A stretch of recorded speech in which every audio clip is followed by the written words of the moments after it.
Okay, obviously a slow day around here. So it's good to have you guys here to discuss our season, obviously our future, next year's team and next year's players. And certainly I can talk in generalities when it comes to recruiting, and I'm open to talking about that without getting specific.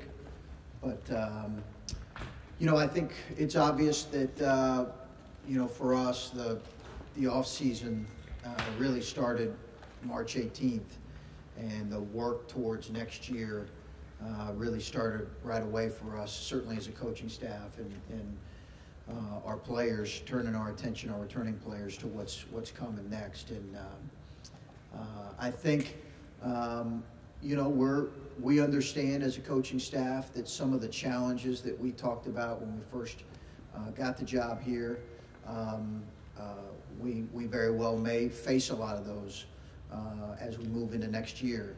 I also think, while it may be in a lot of ways one of the more challenging years we've had as a coaching staff, I also think it can be one of the more exciting ones, because so many new faces are being added to the program, and a lot of our returning guys are going to be expected to play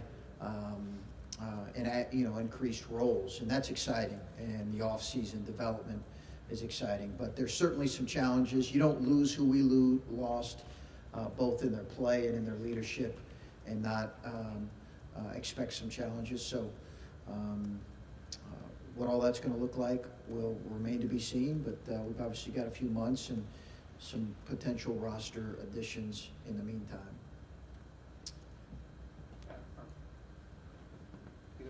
Chris, generally you talked about the slow days around here. What's the move been like, just with what's been hypothetically going on with the future of your team, and how much do you think last season plays into some of the momentum you have going right now?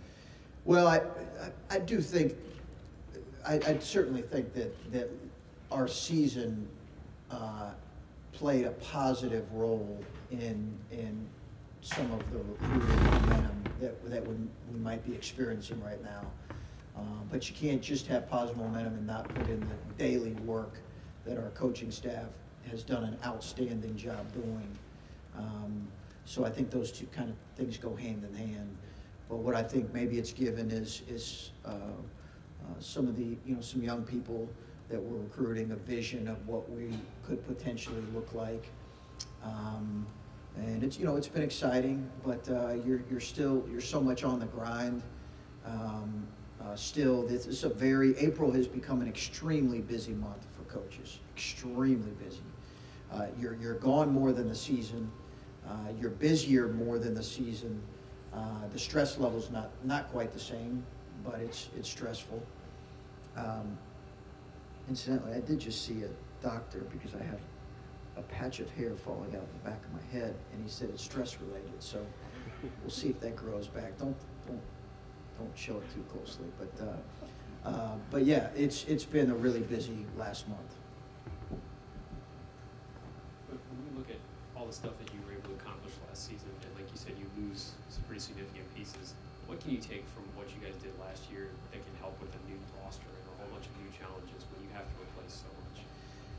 Yeah, I think that's when I speak of challenges, that's what I'm talking about. There is what we have to figure out, and some of this is in potentially adding a graduate transfer or two, but a lot of it is how can our returning players listen. The off season's great because as coaches, a goal for me is how can I improve? How can I become a better head coach? How can I improve on the things that I did poorly last year? And you look at that every year as a head coach and a coaching staff, and I'm assessing all of our coaches. Same thing for players. That's what we're asking them to do right now is how can they improve in areas that need to be improved. That's on all of us to do that. And it's imperative that we do, maybe more than any year I've ever coached, because of, I don't know I've had years where you lose a lot in terms of both production, play, and leadership, but the whole combination, I don't know that I've experienced a year where you lose this much. But again, that creates an excitement and an opportunity perhaps for some guys, and I'm anxious to see who steps up. Chris, looking farther ahead, you kind of now get a chance to shape this team. Watching the tournaments, to oversimplify it, you've got Villanova, spread the floor, shoot threes. Yeah. Michigan does that a little bit. That may be the new way of basketball. How do you want to take this team? What do you want it to look like? Are you a believer in that, or watching Villanova, did that show you anything that you didn't already know? No, obviously competing against them, you know, you got a good feel for how they do things. You know, they have won in years where they've shot an enormous amount of threes and had 5 guys on the floor that have shot threes, and they've also won last year when they didn't shoot it quite as well. But that's kind of always been their MO. You're right, is spread the floor, and Jay's done that for a number of years, and so has John. And you know, I think it's a trend that we've seen, you know, really in the last 10 years, probably. Some would say even longer. I think our team, I think today, in today's game, what both of those teams, you think of when you see both of those teams, is versatility. So they had a 5 man that made threes, and they had a 5 man that could drive long closeouts. You know, Villanova had 5 3-point shooters, and they switched off the ball, on the ball, ball screen action. So I think without getting too much in the weeds or too specific, versatility is what I would say is if you said, hey, what is you want your team to continue to grow and look like as you build it, I want to add as many versatile pieces as possible. As many versatile pieces offensively and defensively as possible.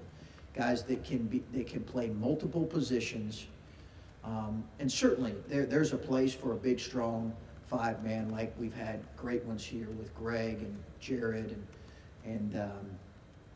Caleb is growing. But if you see the game now, it's really how versatile can you be, and I think Caleb can grow in his versatility as a player. So can Micah, and that's what the offseason is for. So you buy into it. You buy into where the game is going. Absolutely.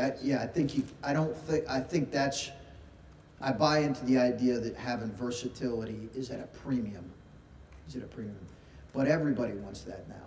You know, that's the Warriors. That's, you know, LeBron's as much of kind of a Swiss Army knife as anybody ever has been. So I think everybody wants that. I think that's the way.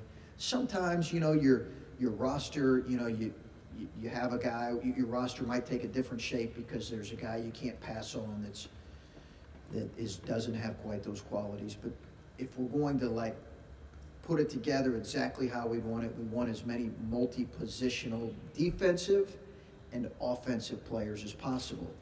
And our 2 best players this year, Kada and Jay Sean, were very much multi-positional defensive and offensive players.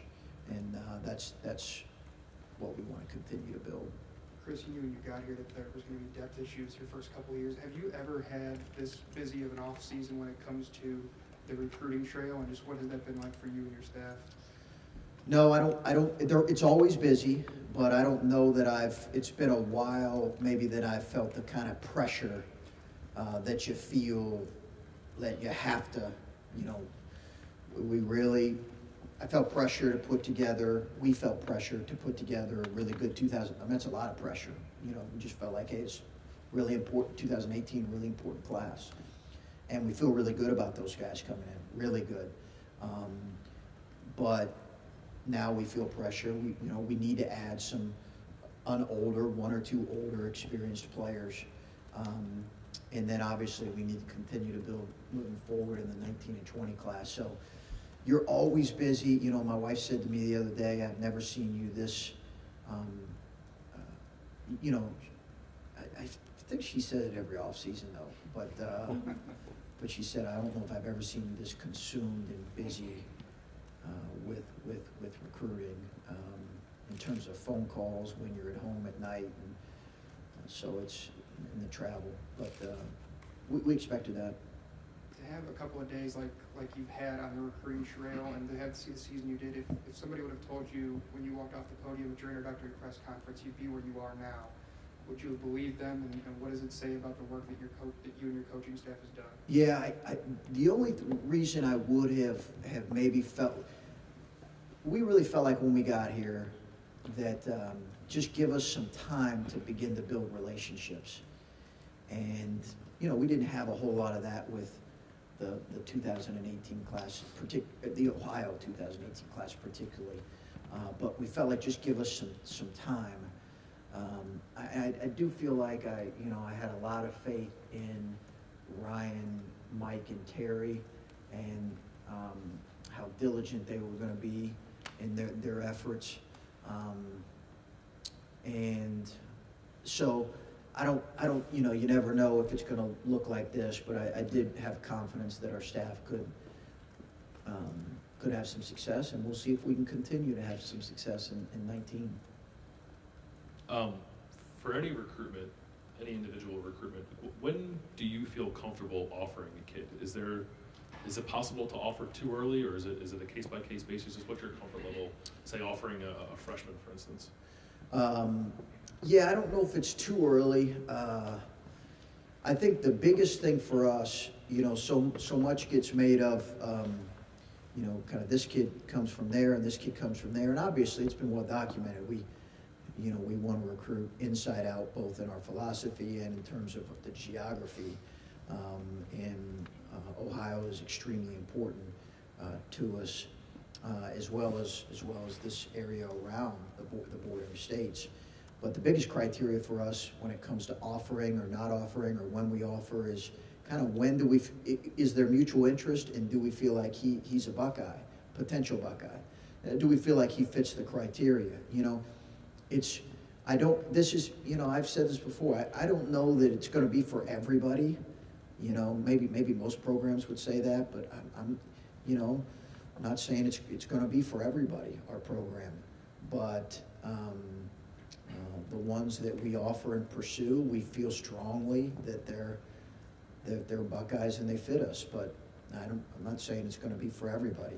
I get hit up all the time about, hey, coach, you got to recruit this guy and that guy, and why aren't you recruiting this guy? And we try to be pretty thorough in our vetting process, and if we feel like at an early offer, we've done that and we'll do that with an early offer, we'll do that. If we don't feel like we've known him well enough, we're not going to race to be the first school to offer him. I'm not going to do that. I guess that's what I was getting at. Like, for an in-state player in particular, Ohio State does not have to be the first program at that kid's door if you haven't done your due diligence yet? That's not my first priority. That's not my first priority. And my first priority is to kind of spend time, get to know the young man, get to know his family, do our research, both academic and how he is, and we're maybe a little more selective in when and how we're throwing out offers. I think you know what I'm getting at, but I think there has been a sentiment with this program that it has not offered in-state players early enough, and then has fallen behind and then ultimately loses them. And it seemed like when you guys got here right away, you were offering, it didn't, regardless of the class, as long as the kid fit, you offered freshmen, you offered sophomores, juniors. So did you get any of that when you took the job, that Ohio State was not offering Ohio players early enough? Maybe a little bit, Bill. Maybe I got that a little bit. Maybe a little bit. But part of me thinks the Ohio thing maybe was a little bit overplayed. Coach Mata had a great run with Ohio players, a great run, and we could rattle off 10 to 15. But I understand that if a guy goes and in some cases maybe doesn't get an offer here and he plays well somewhere else, you're always going to be. I think there was maybe some cases where people, the offer was late or it didn't come in time. They chose somewhere else. So I understand that. But I think a lot of it is coaches, there's so much that goes into recruiting that gets lost. Sometimes people just look in retrospect and say, well, why wasn't this situation well? Sometimes it was maybe a position fit. Maybe there was a guy that was just recruited the class ahead of him. I mean, I don't know all the specific situations. I just know there's a lot that goes, maybe it was an academic concern, or, you know, there's a lot that goes into it. The biggest criteria is, do we feel like they are Buckeyes? And then if we do, and we've gotten to know them, we will offer early, and we will be aggressive in our offers. But I'm not gonna sit up here and say we're always gonna be the first to offer.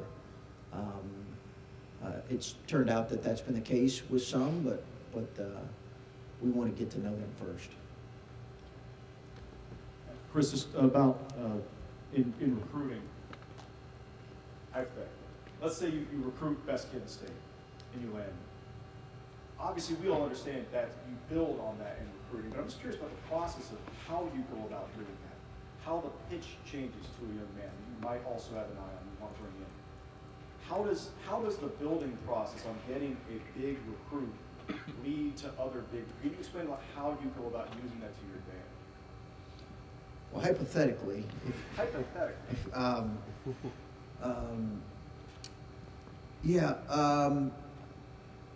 it's just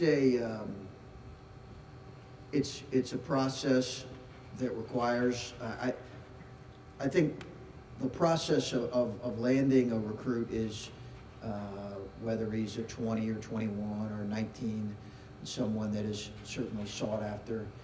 You know, it's a day-by-day process, and it's almost like the game. You know, when you're coaching the game, you just stay with it. Just stay with it. Be true to who we are. Be true to who we feel like this place is, and just stay with it. And then if that happens, you know, potentially that influences others in either classes behind or future classes. I think it really influences if they come and are successful. You know, I'm sure Kata's success has helped us for sure, as Jay Sean's. So I think it doesn't always, you know, start a domino effect. I think it certainly can influence, you know, I think our young men in this class, this 2018 class, have done they have influenced some guys in positive ways. You know, we have some charismatic guys across the board with those four, and I think they've done a good job kind of influencing some other guys. Coach, I got probably 8-10 different things I could ask you about, but starting with that class 2018, how important will it be with the numbers the way they are that you get Caleb-like contributions as true freshmen out of 2 or 3 or maybe even all 4? I don't know, just what's your thought about that group individually and collectively, I guess? It's important. I think both, I would say the 2018 class and then the 17 class. And you know, because we've got some older ones, but we're a little bit, as well, we're thin in numbers with our senior and junior classes, right? So I'm not forgetting those, but those guys got to continue to grow and assume greater roles. You know, Andre Wesson's got to assume a greater role, but there's no question that our 4 freshmen, along with Kyle and Musa,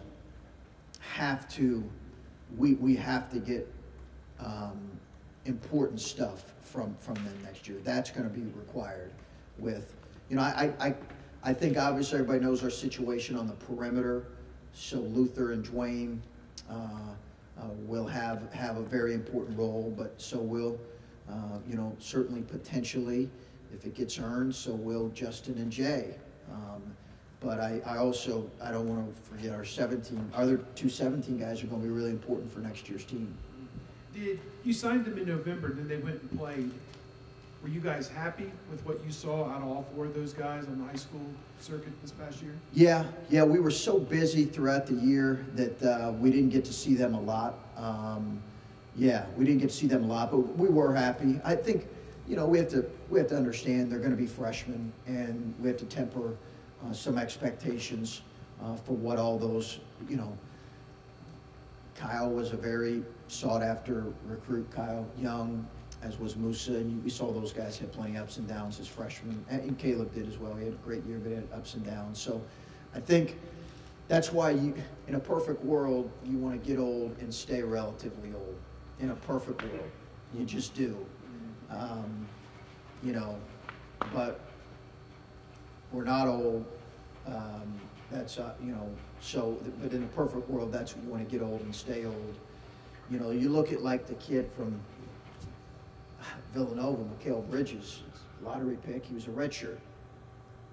He's going to be a lottery pick 3 years later, I think, 3 or 4 years later. Coached against him his redshirt freshman year. And he was just a guy you'd look at and you say, man, how good is he going to be? He's got potential, but how good? But he redshirted, and he probably didn't want a redshirt at the time. He's probably grateful it happened now. I'm not saying that's going to happen for us. I'm just saying there's a process to all this with these guys.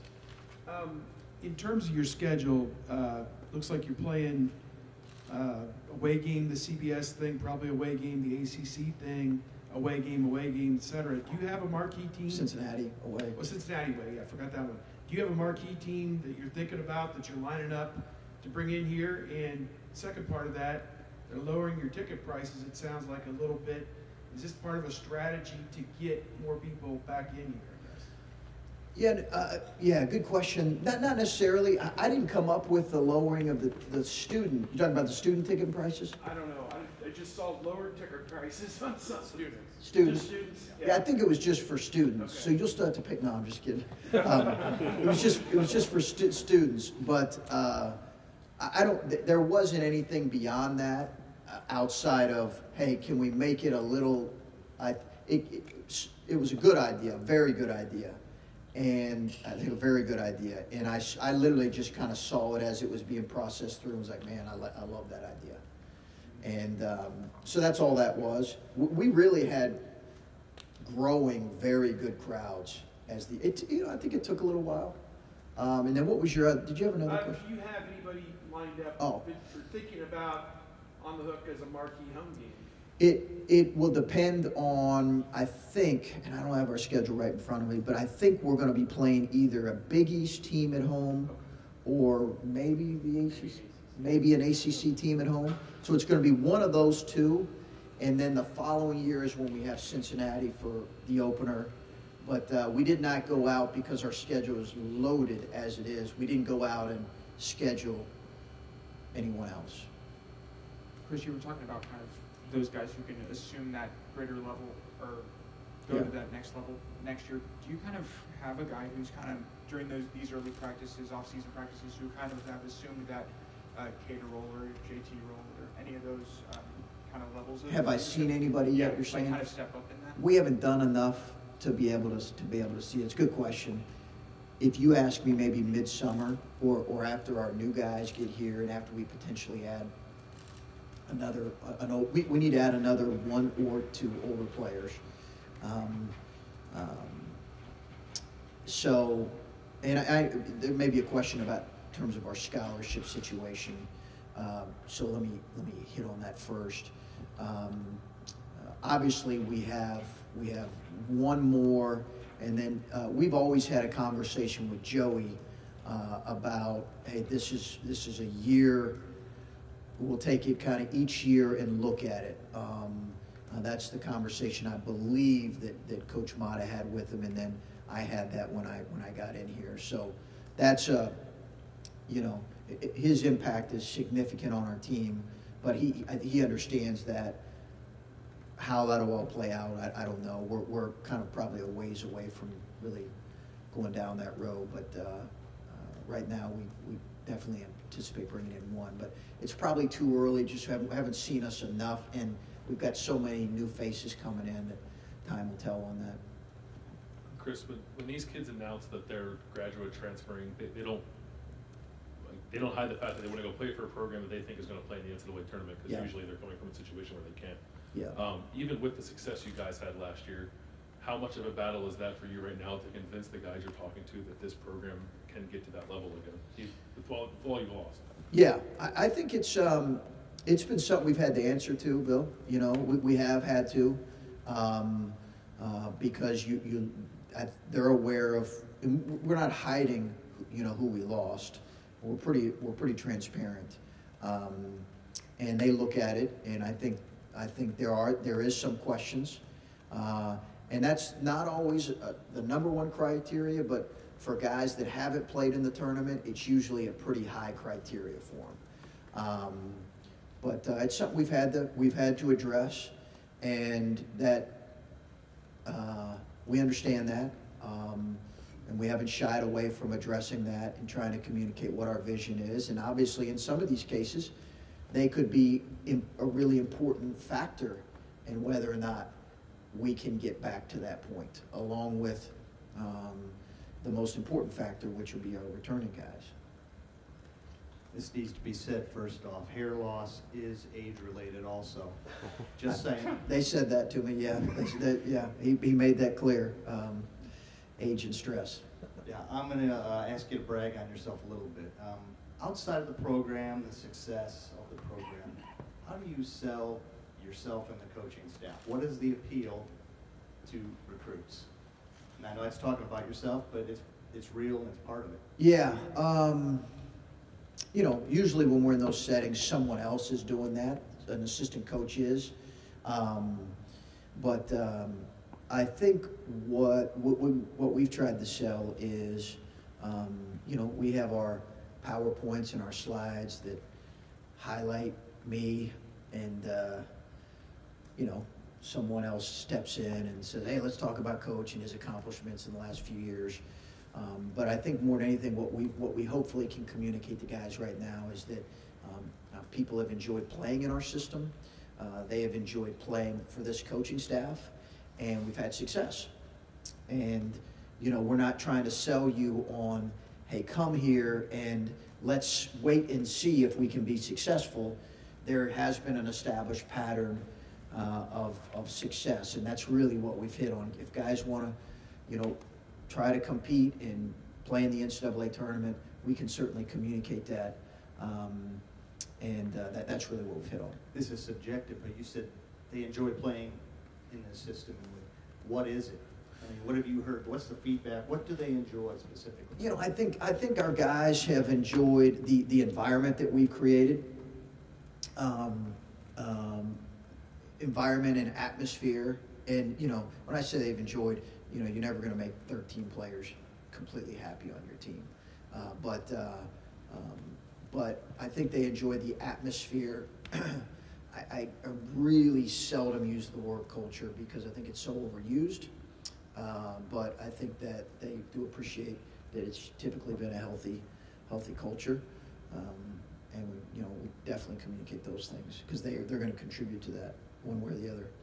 Coach, I was just wondering, what are your overall thoughts on the current recruiting system or process? I mean, Caleb turned out to be a huge help to you guys last year, but I mean, you had no say in his recruiting process, and then you guys signed this incoming class before you even knew what kind of season you were going to have. So I mean, I don't know if true is the right word, but I'm going to call it the first true Chris Holtmann recruiting class won't come in until after you've already been here for 2 years. Just what do you, and you've talked about not offering kids right away. Just do you think that the recruiting process just moves a little bit too quickly? But just what would you change about the recruiting process, if anything? I don't know that I'd have any dramatic changes. I think it does. The timeline is different for some guys than other guys. You know, I think that some guys enjoy it to the very end, and some guys are a little more ready to kind of get it over with because they're tired of all that goes into that. No, I do look at, you know, I do look at the 17 and the 18 classes as kind of classes we had a heavy role in outside of Caleb, and I give this 18 class a lot of credit because they came in knowing that, hey, you know, we got to dig in here. We got some work ahead of us in these couple of years, and come in knowing that we got to dig in and get some work done. That was nice to see them jump on board knowing that.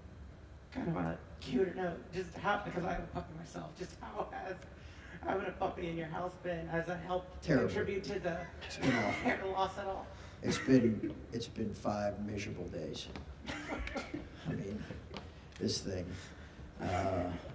So it's our dog has kennel cough, so we've got to keep him separated from. We've got 2 dogs, 2 boxers.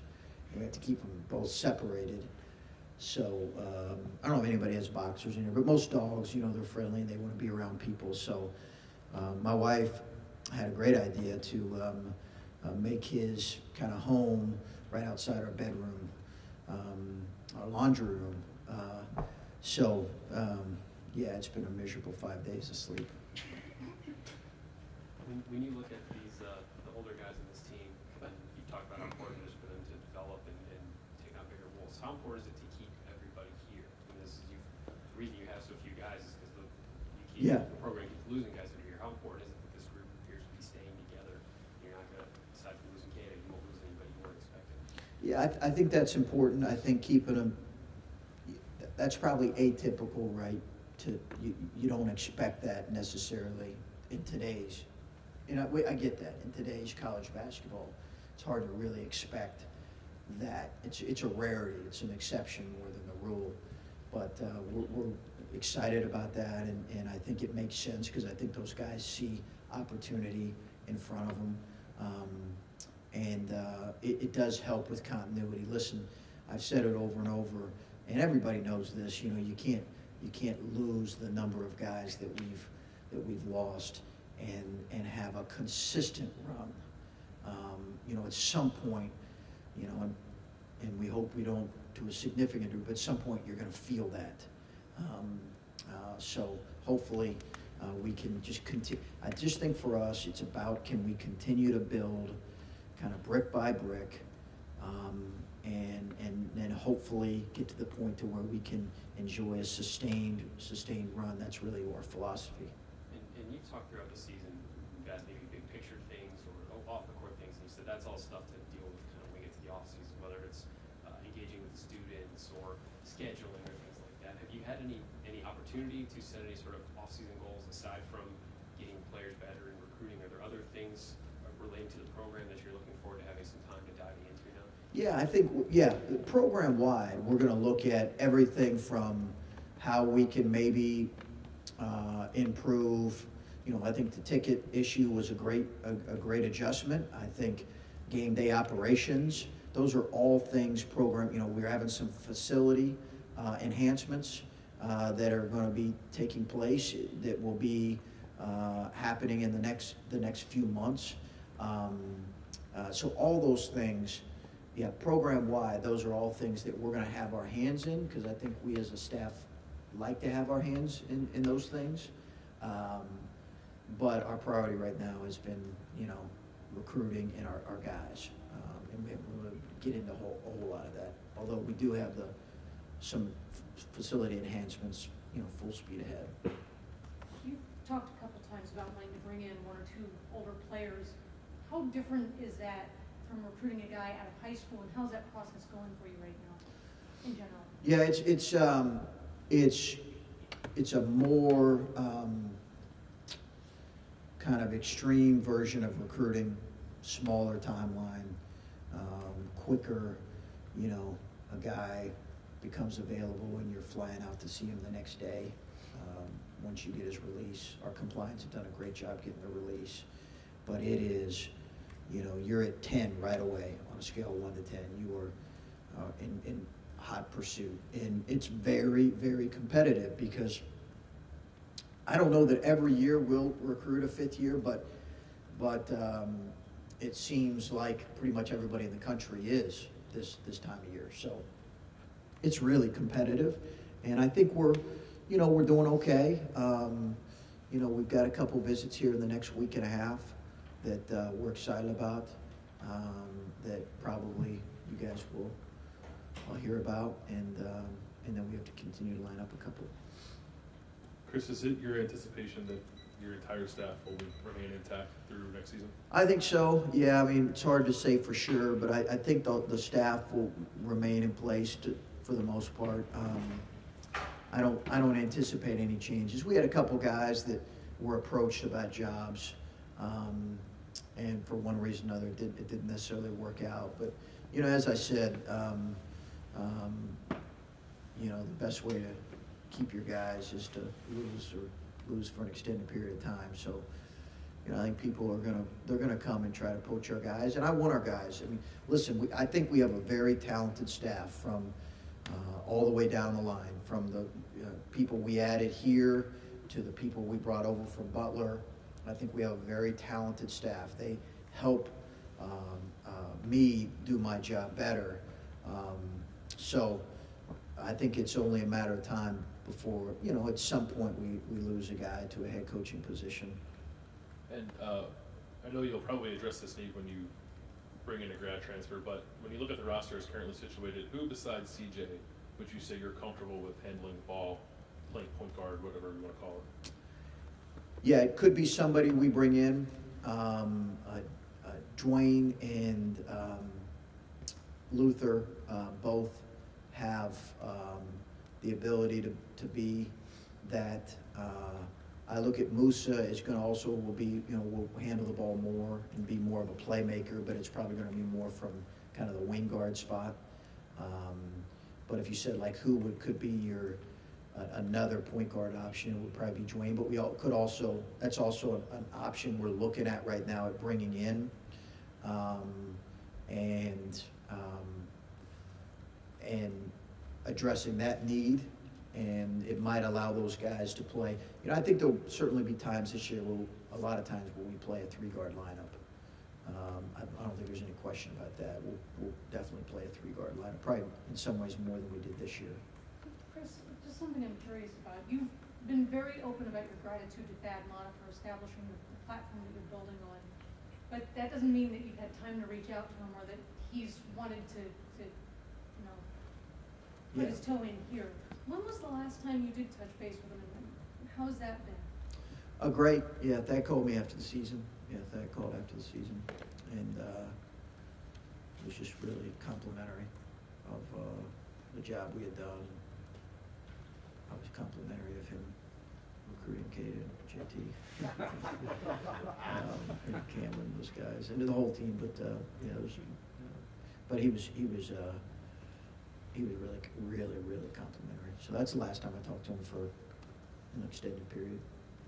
Obviously, building a relationship with a recruit is important, but when a recruit commits, how important is it to further develop that relationship and maintain that relationship? When he commits, really important. Yeah, your work's certainly not done, and everything from managing, in some cases, their academic progress, which is really important with some guys. That's really important, to just, making them continue to feel our presence and our attention. I think you learn really early on in coaching, in recruiting, you learn really early on that the relationship has to continue to grow. It's got to continue to grow, despite any type of, decision. In general, are you in the same level of communication, more frequent, less frequent, less frequent after commitment, or? Yeah, probably as much or more. Yeah, probably as much or more, because what it does is it streamlines. We're still going to bring in a relatively big class, but it streamlines your recruiting. So now you're not talking to such and such and such as much, because that's the position that you might have received a commitment from. So it streamlines it a little bit. So now you're throwing all your attention in that with that kid. Coach, just kind of touching on Bill's earlier question, when you look at the point guard situation, is it your envision to maybe move CJ back over to the 2 and find a couple of guys that you can slide in there as a true point guard kind of player? Yeah, maybe, but perhaps, but Musa, Dwayne and Luther are also going to play, some of those spots as well, kind of off the ball. So CJ, I think, grew into the position and did a really good job with it. So I don't know that I'm ready to kind of pull him back from that, because I think he does some good things there. But I do think if we could find another point guard that could come in and do some things, it would help to be able to slide him some and play him, like we did Andrew some this year, where we played those two guys It together. just seemed like he played a lot of the one as opposed to the two. I didn't know if you. He did. Maybe not sliding completely over to the two, but maybe. I think we could, it just depends on who we had with the fifth year, but we definitely could. From a health standpoint, is everybody good moving the offseason? Do you have any procedures or surgeries or anything like that for anybody? Yeah, Moose is still dealing with an ankle issue, and he's been out of pickup in skill workouts. But he's been able to do the morning workouts with Coach Q.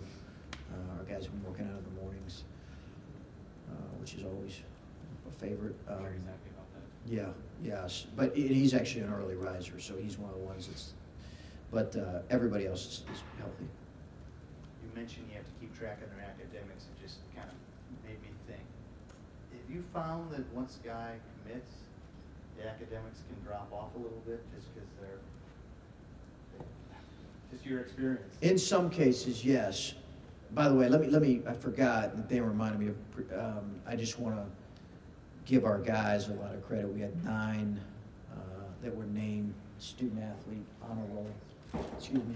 Ohio State Scholar Athletes. Ohio State Scholar Athletes. Thanks, Dan. I'm still getting all the terminology down. But we had 9 of those guys, which is incredible. So, just want to recognize. They did a fantastic job, as did Adam Hayden and Scooney Penn and Mike Nettie, who played a role in all their monitoring of their academics. But when it comes to recruits, yeah, a little bit, but in a lot of cases, there are, you're just on them a lot about, hey, listen, finish strong. If you falter in this area or that area, you could be, in some cases, you could be in a danger area. I would probably say half the guys are kind of in that boat, and then there are other half that are, hey, they're going to be fine. Regardless, they're pretty much already qualifiers. But the ones that are in this boat, yeah, you do really have to stay on top of, make sure they're finishing them. That's what we got to continue to do. Okay. All right. Thanks, everybody. Okay, thanks, guys.